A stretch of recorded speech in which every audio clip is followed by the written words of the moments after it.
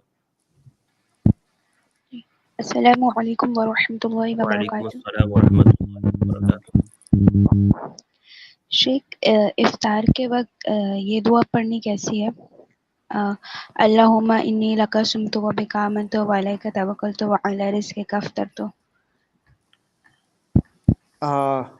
یہ روایت صحیح نہیں ہے. یہ روایت صحیح نہیں ہے. افطار کی دعا ہے کہ جب آپ کو کھانا ہو، اب افطار شروع کرنا ہے، آپ بسم اللہ کہہ کر کے کھانا شروع کر دیجئے، اور جب آپ کھا لیجئے اس کے بعد یہ دعا پڑھیے ذهب الظمأ وابتلت العروق وثبت الاجر انشاءاللہ. تو افطار سے پہلے کی دعا ہے بسم اللہ، افطار کے بعد کی وہ دعا ہے جو میں نے ابھی ذکر کیا. اس کے علاوہ اور کوئی دعا ثابت نہیں افطار میں.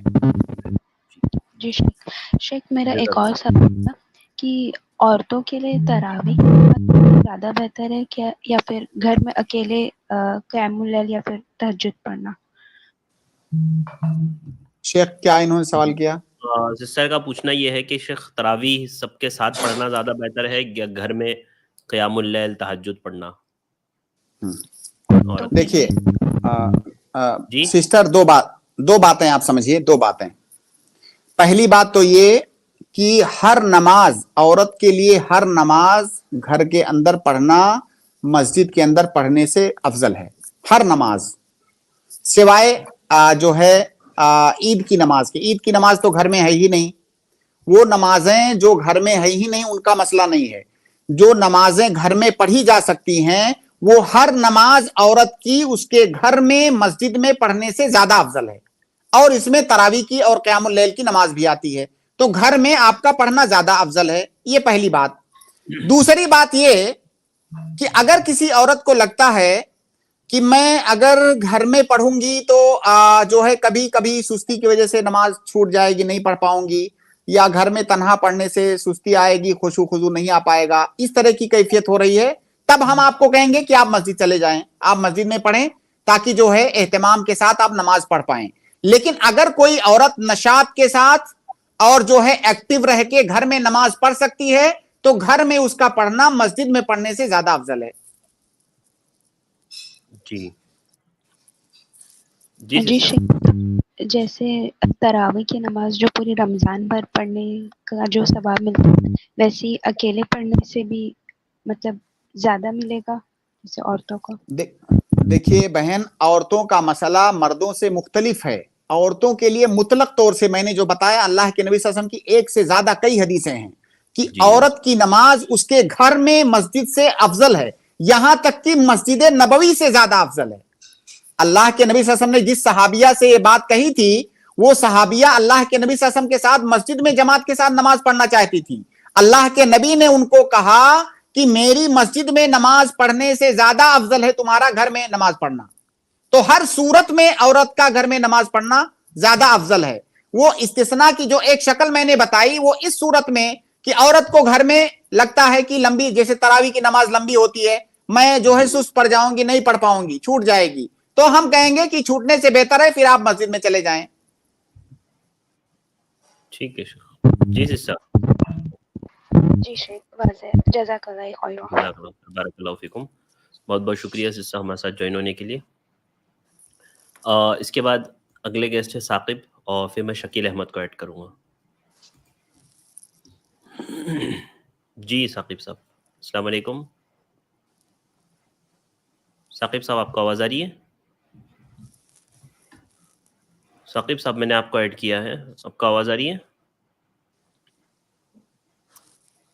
ٹھیک ہے، میں شکیل احمد کو ایڈ کر رہا ہوں، اور اس کے بعد انشاءاللہ میں خالق کو ایڈ کروں گا. جی السلام علیکم شکیل صاحب. شکیل بھائی میں نے آپ کو ایڈ کیا ہے، آپ کو آواز آ رہی ہے تو آپ انمیوٹ کر کے اپنا سوال پوچھیں جلدی سے. شکیل صاحب آپ انمیوٹ کریں اور اپنا سوال پوچھیں، اور شاید نیٹ ورک پرابلم ہے ان کا بھی. میں آپ کو ہٹا رہا ہوں. اگلے گیسٹ ہے خالق, میں آپ کو ایڈ کر رہا ہوں. اس کے بعد انشاءاللہ میں بنت اکبر خان کو ایڈ کروں گا. جی السلام علیکم. وعلیکم السلام ورحمۃ اللہ وبرکاتہ.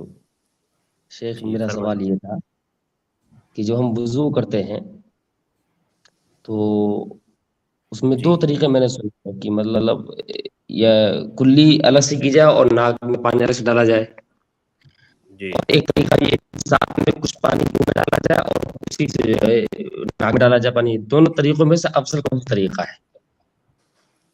افضل یہ ہے کہ جب پانی لیا جائے چلو میں تو کچھ حصہ منہ میں ڈالا جائے, کچھ حصہ ناک میں ڈالا جائے, یعنی ایک ہی چلو پانی سے کچھ منہ میں لیا جائے, کچھ ناک میں ڈالا جائے, یہ افضل ہے. دونوں طریقے ثابت ہیں شیخ؟ دونوں طریقے جائز ہیں. دیکھیے وضو میں جو حکم دیا گیا ہے وہ حکم یہ ہے کہ مضمضہ کرنا ہے, مضمضہ مطلب کلی, اور استنشاق کرنا ہے یعنی ناک میں پانی ڈالنا. تو اگر آدمی نے الگ الگ کیا تب بھی اس پر عمل ہو گیا تو اس لیے بھی جائز ہے.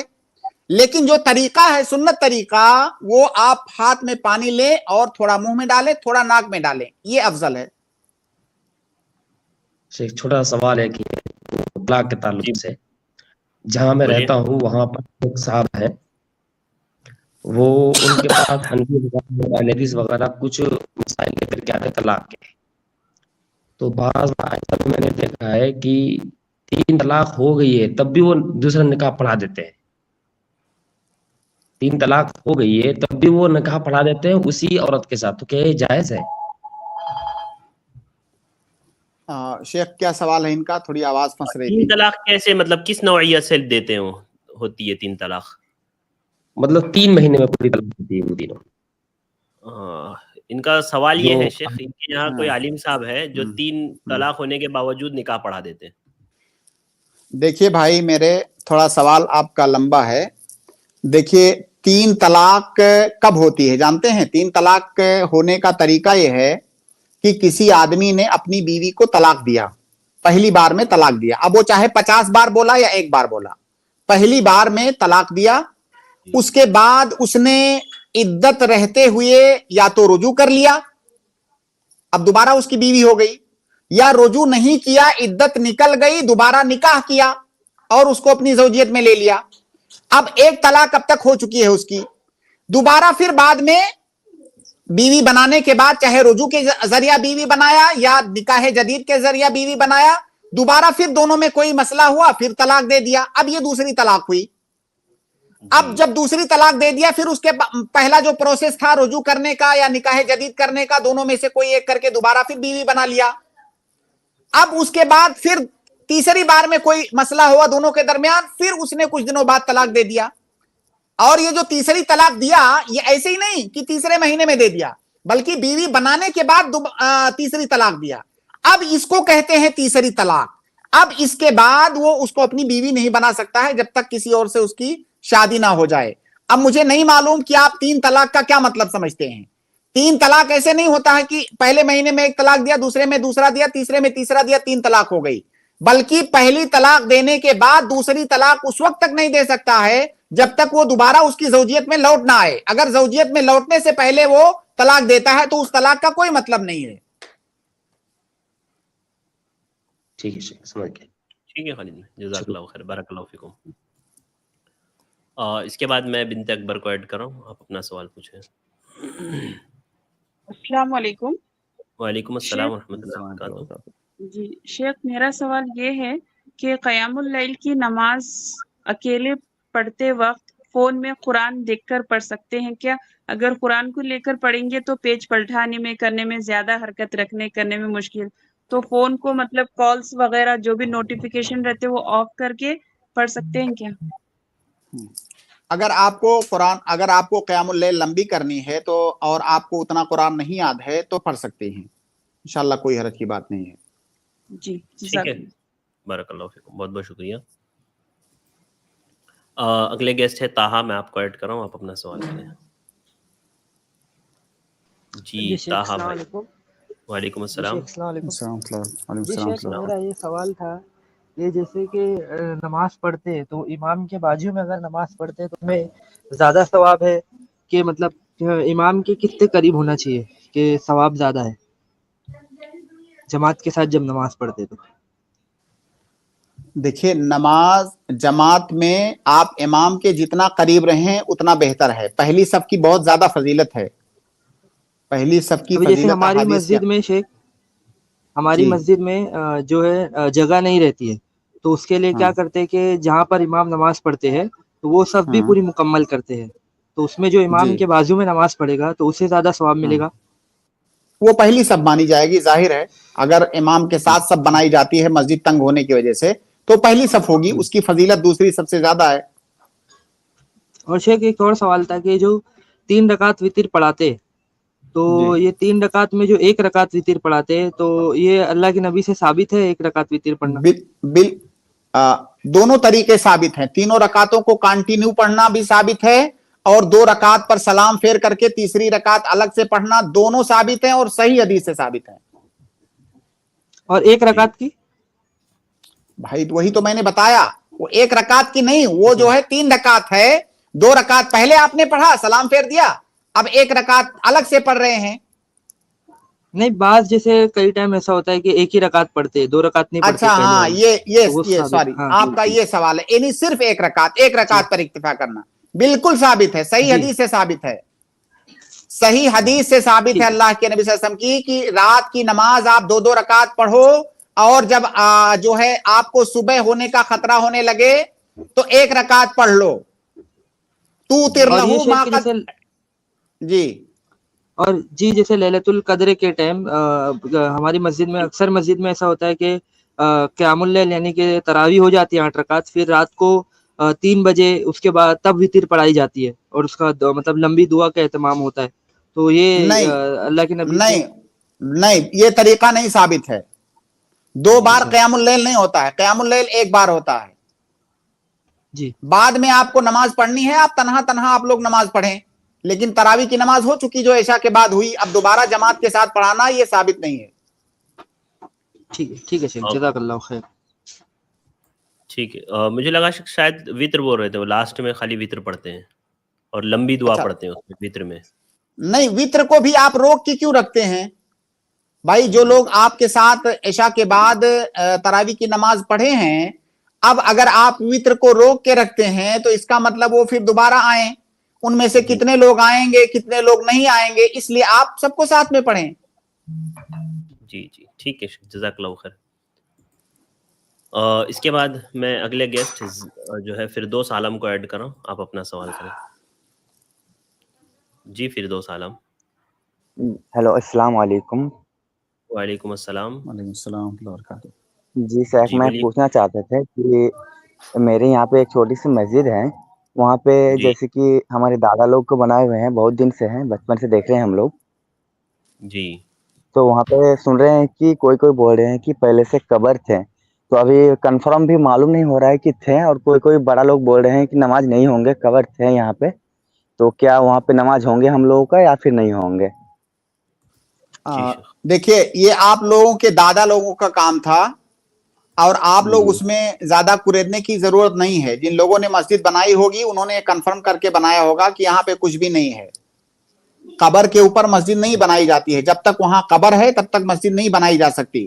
اور جب اتنے دنوں سے مسجد ہے تو جن لوگوں نے بنایا ہوگا آپ یہ مان کے چلیے کہ انہوں نے قبر پہ نہیں بنایا ہوگا.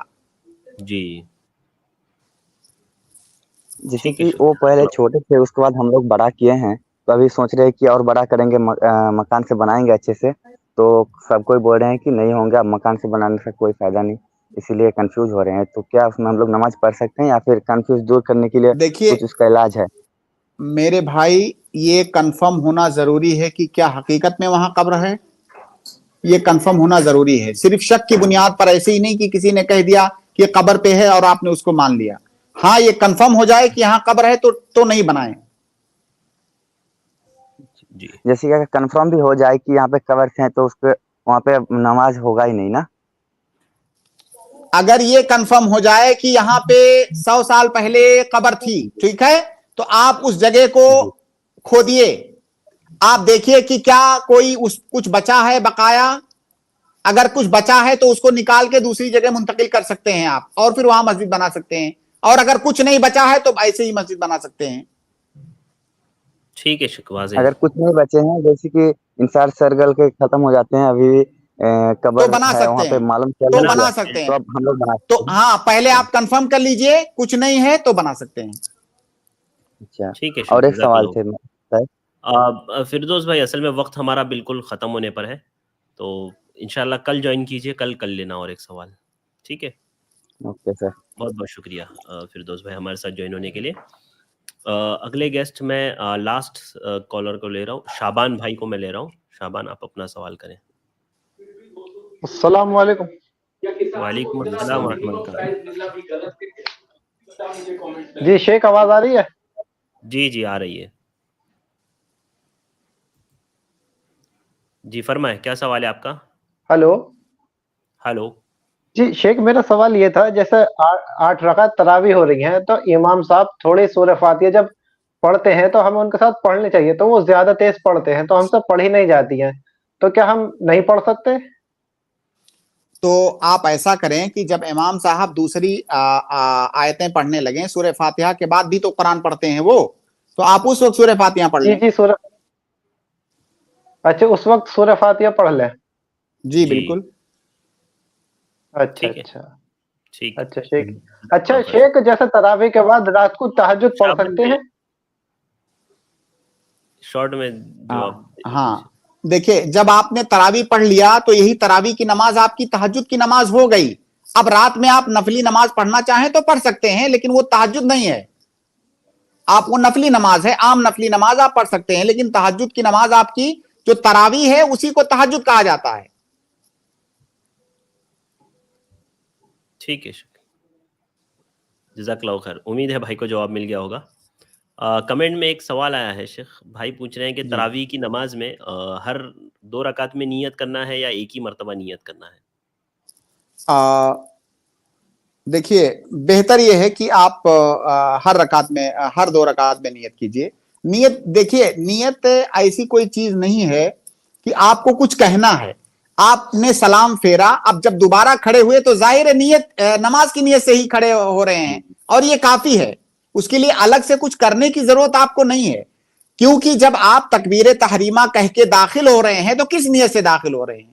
جی ٹھیک ہے, شکواز ہے. جزاک اللہ خیر. ایک آخری بھائی کو میں ایڈ کر رہا ہوں شیخ, وہ بہت میسج کر رہے ہیں.